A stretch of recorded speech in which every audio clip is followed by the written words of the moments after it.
Hi, my name is Madison Rye from Ally PLM. I'm the Engineering Services Manager. I'm here today to talk to you about licensing Lunchbytes. Every 2 weeks we hold these Lunchbyte sessions on Thursday at 12:30 Eastern Time in order to catch the lunch crowd from Central and Eastern. And they are designed to get you familiar with a certain topic that you might need more information on. At any time you can go to our YouTube channel, which is www.youtube.com/allyplm, and you can view the recording. Today we're going to talk about node-locked and floating licenses. We're going to do an example and we're going to do some troubleshooting.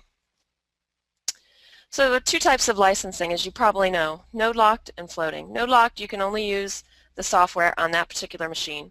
With floating, the software can be used on any machine as long as there's a license available. So let's say you've got 5 licenses running on a server and you have 7 machines that have that software. Only 5 of those can log in at a time. The 6th user that tries to log in will get a licenses unavailable.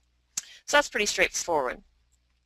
How do you know if you have node-locked or floating? The easiest way is to look at your bill from Siemens, and it says NL for node-locked or FL for floating.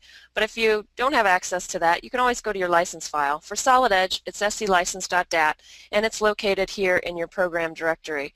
And you can always go there and open it up, and I'll show you an example of a license file in just a minute. For floating, typically the location is the same, but you can always find it through LM Tools, and we'll talk about that in a minute too. And note that the server doesn't necessarily have to be a server machine. It can be a computer that's being used as the license server. So here's our node-locked license for Solid Edge. We've got our sold to, our web key access code.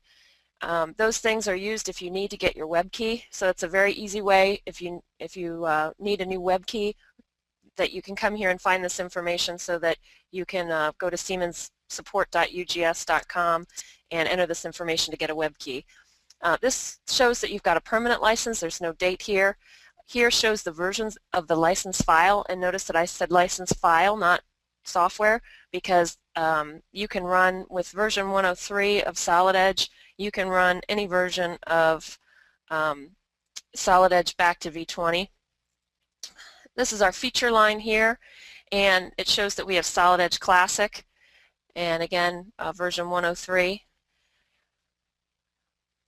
This here is the hostess serial number. This number must match the volume ID for V103 and back and the composite host ID for V104 going forward, and I'll show you those in just a minute.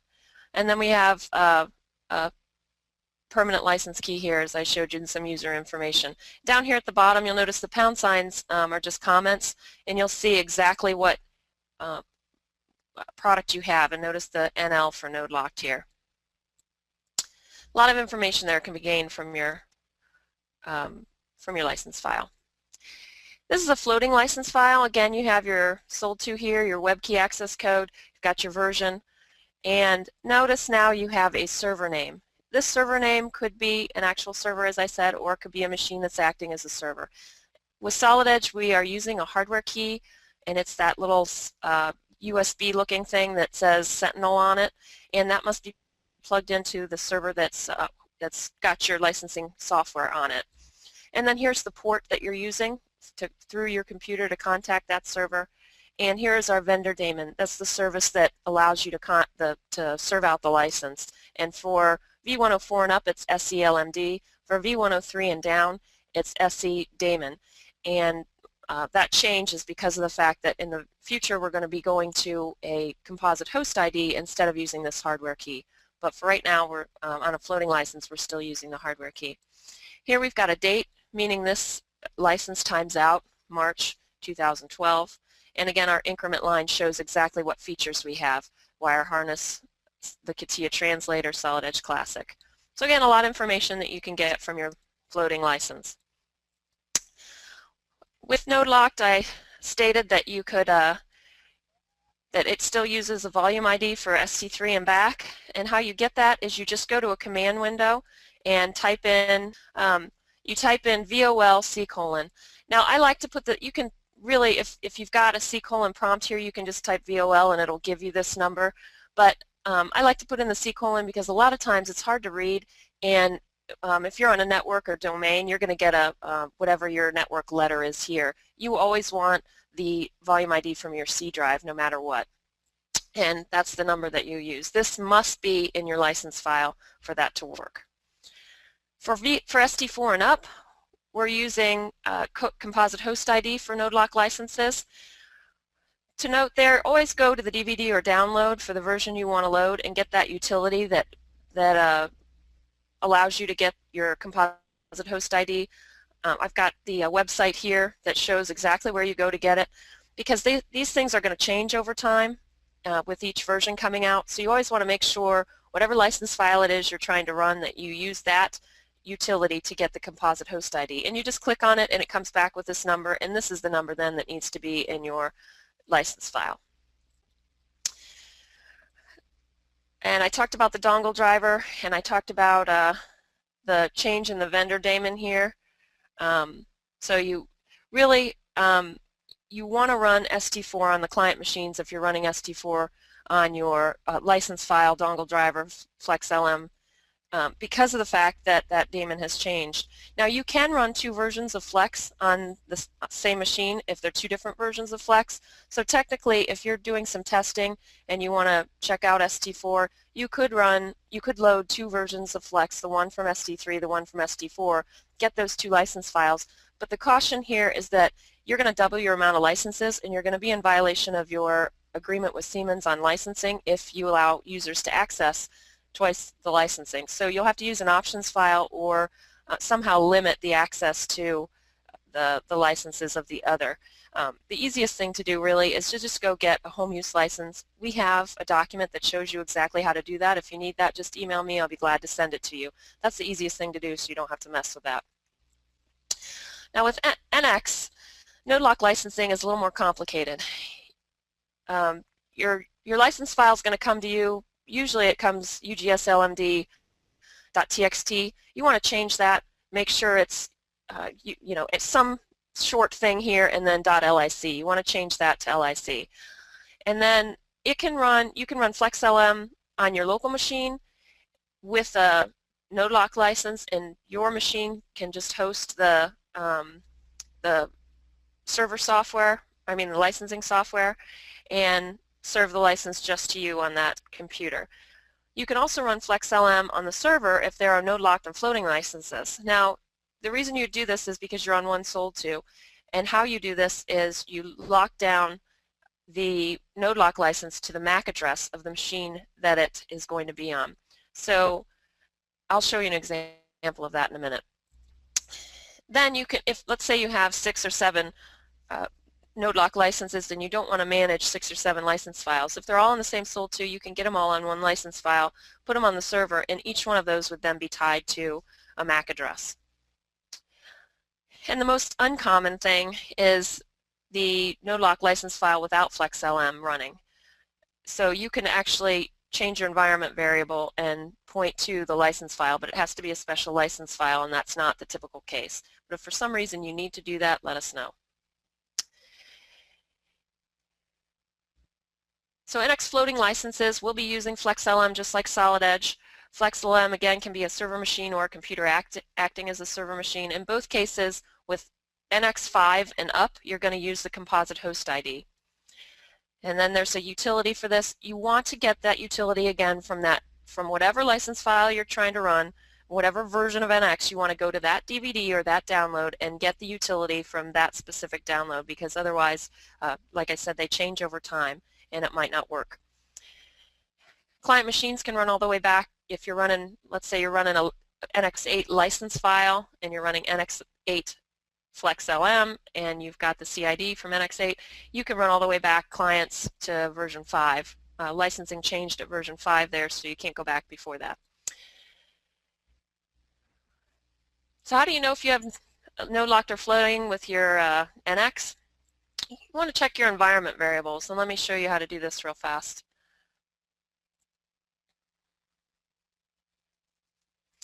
So if I go to Computer and I right click and I say Properties, I'm going to see advanced system settings here and then environment variables. And let me just minimize the screen so you can see it here bigger. But if I scroll down, I'm going to see all my UGS environment variables that are loaded for me when I load NX. This one here is UGS_license server. Now you want to see, I've got demo PC, which is the machine that I'm actually on right now.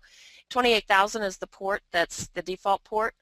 And so it'll always look like whatever port you're using at, and then your server or your machine if it's acting as the server. So if it's got the computer that you're on, you're either got a node lock license or you're acting as the server, your machine's acting as the server. So if anyone else is running NX, you can go check their machine. If their environment variable says your machine name, then your machine is acting as the server.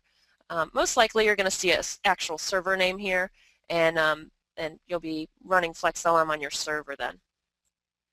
If for some reason you need to change this, you can simply backspace here and type in a new server if perhaps you get a new server and need to do that and you're not changing your the software on your client machine.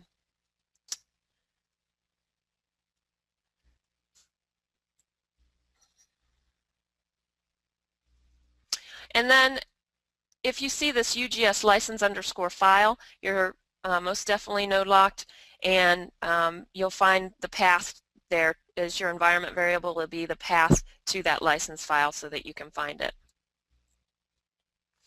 This is an NX license file. Again, you're going to have your sold to and your web key access if you need to get a web key, and then the version here of your license file. Notice now we've got a server name. This is the server name of my other machine. And then we also have a composite ID here. This composite ID must be the server, whatever this machine is, the composite ID from the utility that's from the disk of this version. Then we have our vendor daemon here, UGS LMD for version 5 NX and up. And then we have our package line which shows us what features we have. Now, we also have, again, the vendor daemon here with our package line, but we also have this 26. This relates to the version of Flex you're running. You're going to see that increase as you move forward in versions of NX. You've got your increment line here, and this shows that you've got a permanent license file, and it also shows here that you're tied to a host ID. So this version of NX 10101 can only be used by this machine here, this client machine here. That's how it's tied down. Like I said, if you have a node lock license that's tied down in your license that's running off your server, that's how you do it. You just put your MAC address here. You just go to ipconfig /all, and then you can get your MAC address and use that. Again, the increment line there and showing that you've got a permanent license file. And this one is not tied to a MAC address. This is what it'll look like if it won't have that host ID that you saw before here. This host ID line is missing from here. It's just a supersede dupe group, blah, blah, blah. That means that you've got a floating license there. So again, a lot can be learned from your license file. At the end, you're going to get your product list in a format that's easy to read. So how do we set this up? Well, for Solid Edge Node Locked, it's very easy. You simply load the software and put the license file in the location where you loaded it in the program file. The default location is program file, Solid Edge, whatever version you're running, and then you want to go to inside there, you want to go to the program directory, and you just copy, make sure that it's license.dat. Now let me show you real fast. This is very typical error that I see because Windows has recently, if I go to my Solid Edge, where my Solid Edge is loaded, and I go to my program file, and I look here at license.dat here, notice I've got my file extension. Well, Windows, if I go to Folder and Search Options, and I go to View, the default now that they give you is to hide extensions for known file types. You want to come here and uncheck that box. I'm not sure why they make this the default. It's very aggravating because when you go to look at your license file, now it just looks like SC license. So a lot of times people will come in here and they'll change the name say rename, and they'll add an extension on here. Well, it actually already has an extension. You just can't see it because it's a known file type. So before you do anything, and you'll get a double extension, you'll get a .text, .dat, and it won't work. So come in here, go to the View tab, and uncheck that so that you don't have that happen to you, so you can see what all your extensions are. Not sure why they made that the default, but that's what Windows did. So that's just showing you the same thing there. On the floating side, the first thing you want to do is decide what version of license file you want to be installing. Another big mistake I see is Siemens sends out the license file automatically when you get a new version. So if you're on maintenance and you're on ST2, when ST3 came out and when ST4 came out, you automatically got a license file. A lot of people I see take that license file and load it without doing anything else, and you are not going to be able to run that way. It'll shut down your, eventually shut down your service. So what you want to do in that case is make sure you upgrade your dongle driver, your license manager software, and your license file. You don't have to do that though. If you're not changing your client machines and you don't want to run the new version, you don't have to do anything. Just keep the license file for future reference and decide if and when your users want to go to that next version, then you can do this. So let's say you do want to do that. You're gonna, for SE only, you're gonna take care of the dongle driver, the license manager software, and the license file. They all must be of the same version. This is very important. And then I showed you what versions, you know, with ST3 and down, and you can run, and ST4 moving forward, and NX5 and up, you can run client machines with the latest license file. So you want to get your license file, either automatic email or you go to support.ugs.com licensing, identify your machine that's going to be used as the server, and again it can be a server or it can be just a machine that's accessible by all the other machines and always on. And the server and client machines have to have TCP, IP protocol, and be able to communicate over the network. So you've got to be on a domain really and have some communication back and forth so that you can, your client machine can see the server. That's pretty straightforward. So the first thing you're going to do on the solid edge side is you're going to browse the DVD, and I like to browse it and not do the auto run. Then I can be sure what folder I'm in. You go to the license managing folder, and then you go to the Sentinel folder, and you double click on sentinel.exe. Now if you're not sure, if you're doing an upgrade and you're not sure if this has been done before, don't worry about it because it's going to tell you if you have the latest one. If you have the latest one, it's going to come up and say modify. And if it doesn't, it'll come up like this, and you'll just check complete and take all the defaults and let it run. Now you do want to make sure that if you are trying to, for some reason, keep the version of Flex because maybe it's running some other software you have at your company and you don't want to upgrade all of those to the new version, you can install this in a different location and then run 2 versions of Flex. So the key here is when you do this, you want to make sure that the dongle is not in the server. Take it out, take that USB thing out, and run this to upgrade or to install brand new, either way, and then put it back in. Then you want to get your license file. You want to make sure it's called se.license.dat, or on the NX side, some name and then .lic. You want to go in for, on your solid edge side, you want to make sure that you change, it comes to you typically with this _host, it's just a generic name here. You want to make sure that you put your server name in here, whatever the server is that's running. And you can go to the old license file and look and just make sure you don't get any extra spaces here or delete any spaces. Just remove this _host and replace it. Same thing here on the NX side, your host name you want to replace. Then you want to save that to your desktop. Then you want to go and browse the DVD or download and go to the licensing manager folder and click setup.exe. Now this is the same for solid edge or for NX. License manager, setup, and then take the defaults unless you're trying to install it somewhere else. Like I said, like I say right here. If you're upgrading and you want to keep the version of Flex, you can run 2 on the same machine. Just make note of your location if you're changing from the default location that you're installing this. So then you want to browse to, it's going to ask you during that installation, you're going to browse to your license file on your desktop and select it, and then you just click install and finish when it's complete. So at this point, you want to go to the directory where it's installed.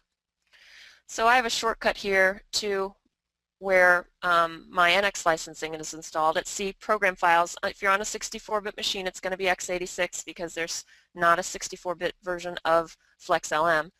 And then UGS, and then UGS licensing. Now here, when you selected that license file, it's going to take that license file and copy it to this directory and put it so that it's in the right location. You also have lmtools.exe. I like to right-click and make a shortcut of this and then put that on my desktop so that I have access to it when I need it. Now whether I'm doing a new install or I'm just upgrading, I always do the same thing because then I'm assured that this is going to work. I go to the Config Services tab, I browse the path to the license file, and as you can see there can be old licenses out here if you're upgrading. I make sure that I am looking, if you look in this path, it'll show you what one it's looking at. So I go to that particular one, I right click and I say open. Then I check, okay, I'm installing version 8, so I want it to be version 8. I've got my server name in here. Everything looks good here. My Composite Host ID is right for that particular version of NX. So then I just select that and I say save service. It'll tell you, do you really want to do this? Sure I do. So then I go to the server status, the Start Stop Reread tab.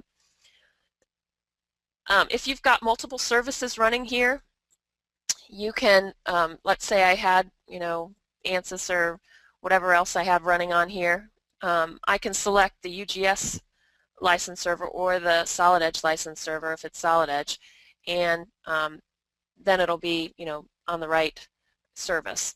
Then I can stop the server and it'll say please wait. As soon as it says stopping server, you're okay. If it says unable to stop server, then you click force server shutdown. But you don't have to wait any further. You can say start server and wait till it says start server successful. Now in some cases, let's say that you just can't get it stopped. I've seen sometimes where you just can't get it to stop. You can go to your search here and just type services in and pull up your services, and you can come down here. It'll be Solid Edge licensing, or in this case it'll be UGS license server right here, and I can right click here and stop it if I can't get it stopped. 99% of the time those things work to get it stopped. Very rarely you do have to reboot the server. I've seen that a couple of times where I just had to reboot to get it to start. Of course that's not very convenient when you're talking about a server, but just keep that in mind. So then I've got my start server successful and I can reread my license file. And then at the bottom I'm just going to wait until it says that the reread server license file is completed. Now I can go to my server status tab and perform my status inquiry. And all I need to do here, there's a bunch of stuff in here that you don't need to worry about, but what I'm looking for is where it says demo PC license server up in capital letters, and then my vendor daemon is up in capital letters. If either one of these say down, you got a problem and you got to go back, check your license file, all the things that we've already talked about. If both of these say up, you're good to go on the license server side. If at any time you do have a problem, you can always come in here to your Config Services tab and say View Log. And almost always the log will tell you what the problem is. If you go all the way to the bottom, it'll say some, Composite Host ID invalid or whatever it is. It'll tell you what the problem is. So you can do that if you've got an issue. And so that really, then that's it on the server side. Once you've got that running, you're ready to connect with clients. So we talked about all this, and this is just so you can read it better. license server up, daemon is up, and this shows you what the daemons will be for each version. So now I'm ready with my clients. So on the Solid Edge side, I can go to the location where Solid Edge is installed, to the program directory, and just put a copy of this license file. Don't use that licensing tool. The one, here I'll show you real fast. If you go here to all programs and you go to whatever version you're running and then licensing, oops, I clicked license borrowing, sorry. You gotta of course click on the right thing because it can't read your mind. So if I click on licensing and license utility, it will give me an option to browse to the server license, and then it'll create this kind of generic thing that points back to the server. Don't do that. Go get the license file. I've seen problems with that. Go get the license file itself and just stick it in the program directory. You'll never have a problem then. On the NX side, when you install NX, it's going to ask you for the port and the server name. Unless you've changed the port, it's 28,000, and then you just put in your server name, and it will create this for you. You don't have to do it yourself. And then again, I showed you how to update that environment variable if you're not upgrading your software and you do have a server change. Now, troubleshooting. The very first thing I always do if I'm having any problem with licensing is go to FlexLM and click that server status tab like I showed you and perform that status inquiry, because not only will that create a log that most likely will tell you what the problem is, but if you have let me go back to that, if you have both of these things up and up, then you don't have a problem with your licensing software. If one of these things is down, there's no way you're going to connect a client to that, and you have to go back and check the things that we've talked about. Go back and look at the license file and make sure you've got the right Composite Host ID with the version of the utility that gets that from the right download or DVD. You got, all those things have to match. Your CID utility, your license file version that it says in the upper right hand corner, and your FlexLM software. All those have to be of the same version for this to work. And then again, you also have to put in your server name in that line that I showed you. So check all those things if you've got a problem there. If those two things are up and you're still having a problem, and I just put this information in because, like I said, I always see people just drop that license file in and they haven't updated the dongle driver or the software from the new DVD. So if you do have a problem and you still have you have both of those things are up, then this is just showing you, sorry, that if this is up and this is down, you got a problem, you got to go back.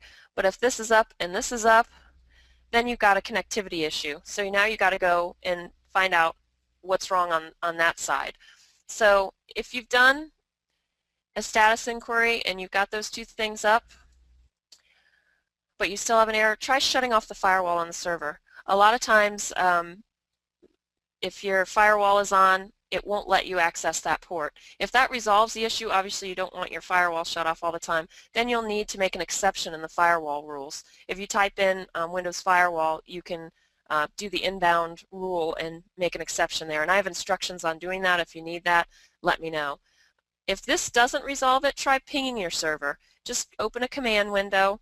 Let me just do that for you real fast. Just open a command window here and say ping whatever your server is. In my case, it's demo-pc. And if you get a reply here, then you know that you can see the server. You know you're connected to the server. If you get a timeout error, there's some connectivity problem, and you got to talk to whoever set up your network and figure out what the connectivity problem is, because you've got a network issue. Now, if you do get a reply and you still have a problem, Then you want to check what port's being used from the license file. Now the default for Solid Edge is 27001 and for NX is 28000. In rare cases I have seen people change these because of the fact that that particular port is already being used. As long as in NX, if you change this in the license file and you change it on your environment variable, you should be fine. It doesn't matter what port it says. On the Solid Edge side, as long as you change it in the license file and that same license file is on in your program directory on the client machine, you're fine there too. So check that out and see if there's a mismatch there. Maybe it's changed in the license file for NX, but it's not changed in the environment variable. Or maybe somebody didn't copy that new license into the program directory on the Solid Edge side. And this is what it looks like in the line that's in your license file. And you can change that yourself and resave the license file. Okay, so the other thing you can do now is now that you know, let's say you have connectivity, you got to make sure that port, you can communicate through that port. So you can either try telnetting. If you just open a command window and type for NX telnet Madison Rye, which is my other server, and then 28000, or telnet server name 27001, whatever your port number is, you should get a telnet port like this. Now, depending on your version of Windows, it may come back and say that that's not a valid command. If that's the case, we'll do something else, but if it gives you a timeout or communication error, then you got a problem on that port. But either case, you can go to a command window and type nstat, and let me do that for you, because this will check to see if your port is actually open. So if I open a command window and I type in netstat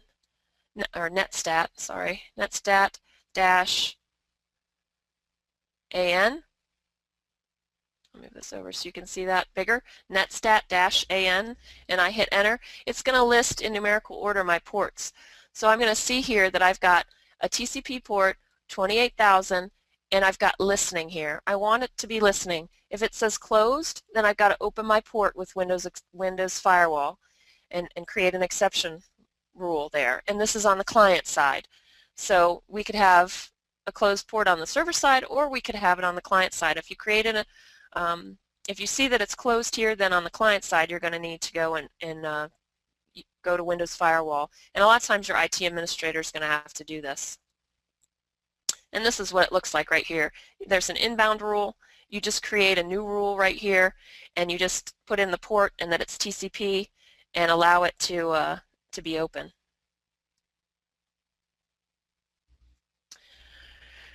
The very last thing, if you can ping and you can telnet, or you can make sure your port is open, then for NX you want to make sure that your license options are set. If you go to Program Files, NX, whatever version you're running, NX Licensing Tools and License Options, you're going to have bundles here. Now I don't, because we have different licensing as the reseller, but you're going to see whatever bundles like NX 10101, whatever versions you're running in here, and you can select the version you want to run and click Add, and that'll allow you access to that. Now NX 6 has a known bug. If you don't have the service packs loaded for 6, if for some reason you can't load the service packs because say your customer is making you stay on that version, or your supplier, whatever, it's not listed. So you really want to tell them you have to go to Maintenance Release 2 to correct this, because it won't let you select them in NX 6 base with no maintenance pack.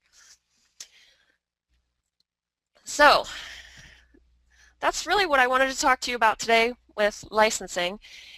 It is a little bit drier material than you're probably used to, so I apologize for that, but it is very important information, because there is a lot of information that you can gain from your licensing lmtools.exe and your license file itself. So if you are upgrading or installing, get the Dongle Driver for SE, the license managing software for both, and the license file off the same version of your software. Very critical. We see many problems where that doesn't happen. So that's the first thing, the first big thing. And then if you have a licensing issue, start with lmtools.exe. Do your server status and go to the log file and see what it says there. 9 times out of 10 it's going to tell you exactly what the problem is. And lastly, call us for help. Don't bang your head against the wall. If you're having trouble, call tech support. There's the contact information. We're there to help you. thank you very much for participating in this Lunchbytes. If you have any questions, please give me a call and I'll be glad to help you.